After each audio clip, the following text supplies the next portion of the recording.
നമസ്കാരം. അല്പം ആശ്ചര്യവും കൗതുകവും നിറഞ്ഞൊരു വാർത്തയാണ് ഇപ്പോൾ പുറത്തു വരുന്നത്. മനുഷ്യനാണ് എല്ലാം അറിയുന്നവൻ എന്ന പൊതുധാരണ ഇത് പാടെ മാറ്റിമറിക്കുന്നു. കാണാൻ ഇത്തിരി കുഞ്ഞന്മാരാണെങ്കിലും അവർക്കും കുറേയേറെ കാര്യങ്ങൾ അറിയാം. സംശയിക്കേണ്ട. പറഞ്ഞു വന്നത് ഉറുമ്പുകളെ പറ്റി തന്നെയാണ്. നമ്മൾ കാണുന്നതും അറിയുന്നതുമായിട്ടുള്ള കാര്യങ്ങൾ മാത്രമല്ല ഉറുമ്പുകൾ ചെയ്യുന്നത്. ഉറുമ്പുകൾ പരിക്ക് പറ്റിയവർക്ക് നല്ല പരിചരണം നൽകുമെന്ന് പറഞ്ഞാലോ ആശ്ചര്യമായിരിക്കുന്നു അല്ലേ? എങ്കിൽ ഞെട്ടാൻ തയ്യാറായിക്കൊള്ളൂ. വൂസ്ബർഗ് സർവകലാശാലയിലെ ബിഹേവിയറൽ ഇക്കോളജിസ്റ്റാണ് വിവരം പുറത്തുവിട്ടിരിക്കുന്നത്. ഭക്ഷണം തേടിപ്പോകുന്ന ഉറുമ്പുകളെ നമ്മൾ കണ്ടിട്ടുണ്ട്. കൂട്ടത്തിൽ ഒരുവന് പരിക്ക് പറ്റിയാൽ ബാക്കി ഉറുമ്പുകൾ ചേർന്ന് അതിനെ എടുത്തുകൊണ്ട് പോകുന്നതും നമ്മൾ കാണാറുണ്ട്. എന്നാൽ പൊതുവെ നമ്മൾ വിചാരിക്കുന്നത് അതിനെ ഭക്ഷിക്കാൻ കൊണ്ടുപോകുന്നതാവും എന്നാണ്. കാരണം ഉറുമ്പുകൾ ചത്ത ജീവികളെ ആഹാരമാക്കാറുണ്ടല്ലോ.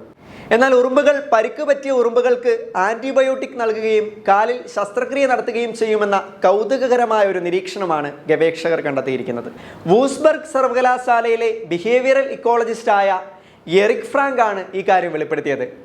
കറന്റ് ബയോളജി ജേണലിലാണ് ഇതേക്കുറിച്ച് പഠനം പ്രസിദ്ധീകരിച്ചിരിക്കുന്നത്. ഉറുമ്പുകളുടെ ശുശ്രൂഷാരീതിയും പരിചരണവും അല്പം വ്യത്യസ്തമാണ്. വലിയ മുറിവുകൾ ഉണ്ടാകുമ്പോൾ കാലിൻ്റെ മുകൾ ഭാഗത്താണ് പരിക്കെങ്കിൽ അവർ ശസ്ത്രക്രിയയിലേക്ക് കടക്കും.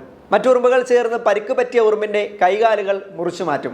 ഇനി കാലിൻ്റെ അഗ്രഭാഗത്താണ് പരിക്കെങ്കിൽ വായിലെ സ്രവം ഉപയോഗിച്ച് നനച്ചു കൊടുക്കും. ഇവിടെ ഒരു പ്രത്യേകതയുള്ളത് മനുഷ്യരെ പോലെ ഉപകരണങ്ങൾ ഉപയോഗിച്ചുള്ള സർജറി അല്ല ഇവർ ചെയ്യുന്നത്.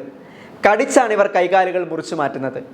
അണുബാധ ഉണ്ടാവാതിരിക്കാൻ പരിക്ക് പറ്റിയ ഉറുമ്പിനെ മറ്റുറുമ്പുകൾ ചേർന്ന് പെട്ടെന്ന് കൂട്ടിലെത്തിക്കാൻ ശ്രദ്ധിക്കും. ഈ ശസ്ത്രക്രിയ 4 മിനിറ്റ് മുതൽ 3 മണിക്കൂർ വരെ നീണ്ടു നിൽക്കുന്നതാണ് എന്നാണ് കണ്ടെത്തൽ. ഫ്ലോറിഡയിലെ കാർപ്പൻ്റർ ഉറുമ്പുകളിലാണ് ഈ നിരീക്ഷണം നടത്തിയത്. നമുക്കറിയാം, ഉറുമ്പുകൾ ബന്ധങ്ങൾക്ക് പ്രാധാന്യം കൊടുക്കുന്ന ഒരു ജീവിവർഗമാണ്. തന്നെയുമല്ല, ഒരുമിച്ച് കൂട്ടായാണ് ഇവർ വസിക്കുന്നതും ഇര തേടുന്നതും. തങ്ങളുടെ കോളനിയിൽ ഒരാൾക്ക് പരിക്ക് പറ്റിയാൽ അതിനെ പൂർണ്ണ ആരോഗ്യവാനായി തിരികെ കൊണ്ടുവരുന്നതിനാണ് ഇവർ ഇത്തരം ശുശ്രൂഷകൾ ഏറ്റെടുക്കാറ്.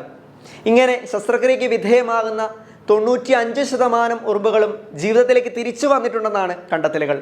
ഉറുമ്പുകൾ അവരുടെ വായിലെ സ്രവം ആൻറ്റിബയോട്ടിക് ആയിട്ടാണ് ഉപയോഗിക്കുന്നത്. ഈ കണ്ടെത്തലുകൾ ലോകത്തെ മുഴുവൻ അക്ഷരാർത്ഥത്തിൽ ഞെട്ടിച്ചിരിക്കുകയാണ്. മനുഷ്യനെ പോലെ മറ്റ് ജീവികളിൽ നടക്കുന്ന രക്ഷാപ്രവർത്തനത്തിൻ്റെ ഒരു വലിയ ഉദാഹരണമായി ഈ പഠനങ്ങളെ കാണാം.